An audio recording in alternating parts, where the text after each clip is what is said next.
Oh, that's a big piece. It's big, it's got a bark, it's juicy, it's tender. You guys are gonna love this.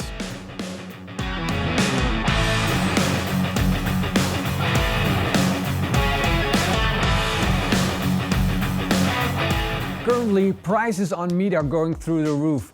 The briskets are getting more and more expensive. We need alternatives, and this is the one that we're going to use. This cut has so much flavor in it. It has so much intermuscular fat, and it's so amazing. It's loved by a lot of barbecuers, and I'm going to show you how easy it is to make. This is the chuck roast, an absolute beautiful cut of meat.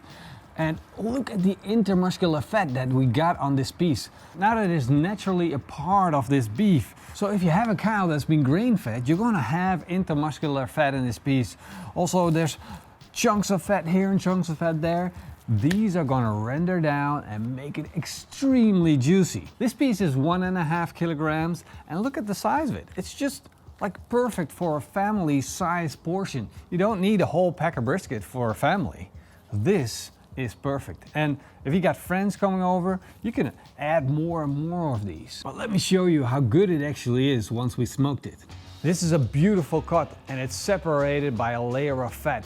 So I'm using a little bit of butcher's twine to make sure it keeps together.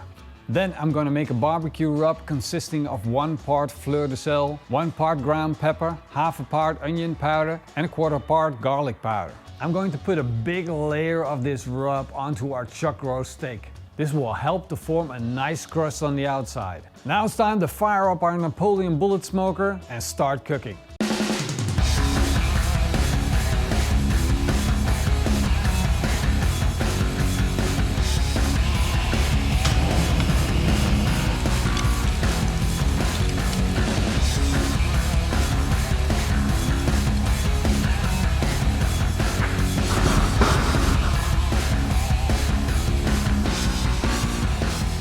Our Napoleon Apollo smoker is getting up to a temperature of around 120 degrees Celsius. The smoke is coming and it's set to perfection. But before we're going to put that chuck roast on, I want to show you guys something. If you look down here, you see a small fire going, and we don't have a water pan in. So it's all the way direct heat, but with a lot of distance, just like they do in North Carolina, South Carolina, with the open pit barbecue. And that's why I love this smoker so much. It's gonna give us that typical flavor. Now we can put our chuck roast on, close the lid, and let it smoke.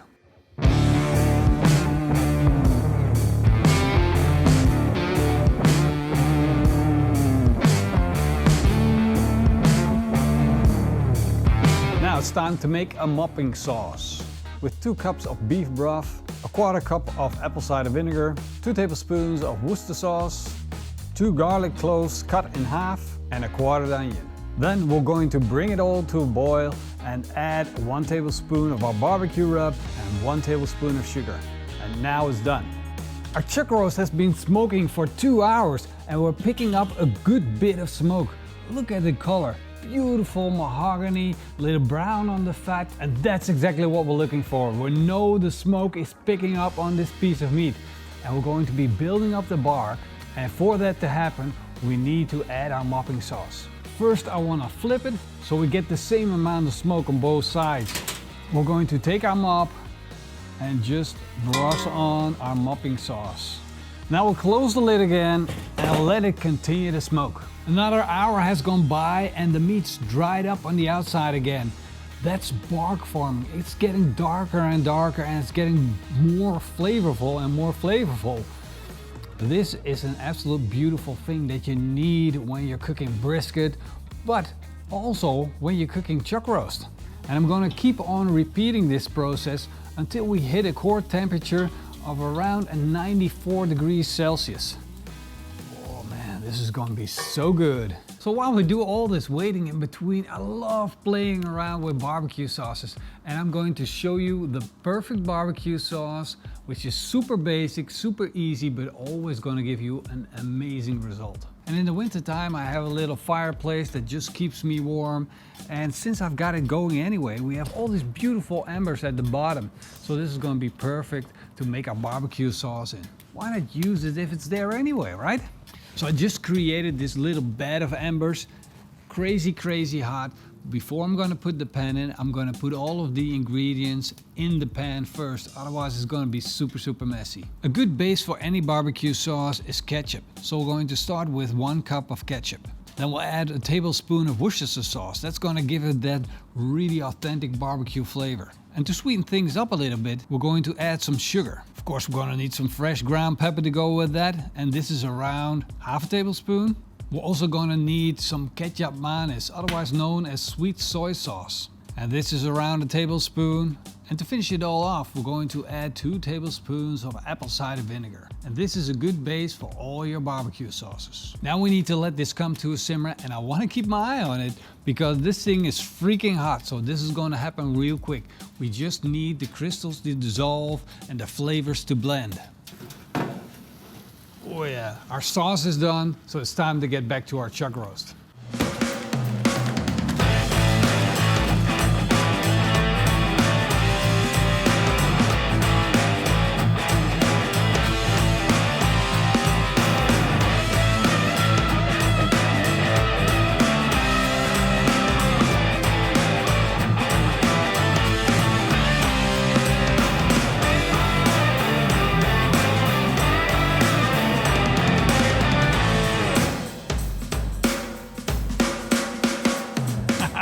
That's just damn good barbecue.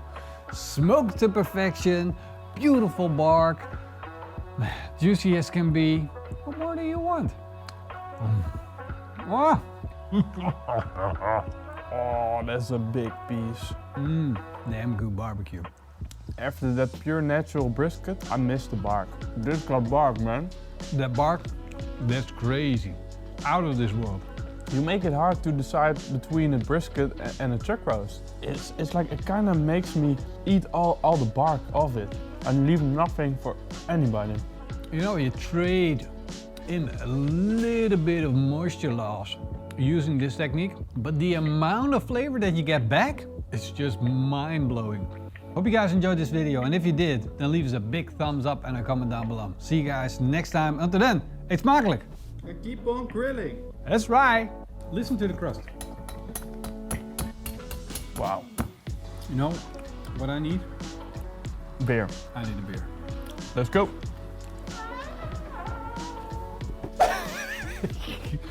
Such amazing cut of beef. I forgot about the barbecue sauce. Can you imagine? Gotta try. Morrison, why did we forget? Why did you not help me? Sometimes you just need a little love in return, but hey, if it's too much to ask, I understand. It's like, sometimes just feels like a one-way direction. I feed him, I tell him he does a great job, I feed him, you know, but sometimes I just feel alone. See, he keeps eating my food, even when I don't ask him to. You never tell me I do a good job. You just eat my food and tell me the food tastes good. Food tastes good. You never tell me I look nice. You got a new jacket. It looks nice. Thank you. See? But only when I ask. Otherwise, never. No. Yeah. That's how these things work. See?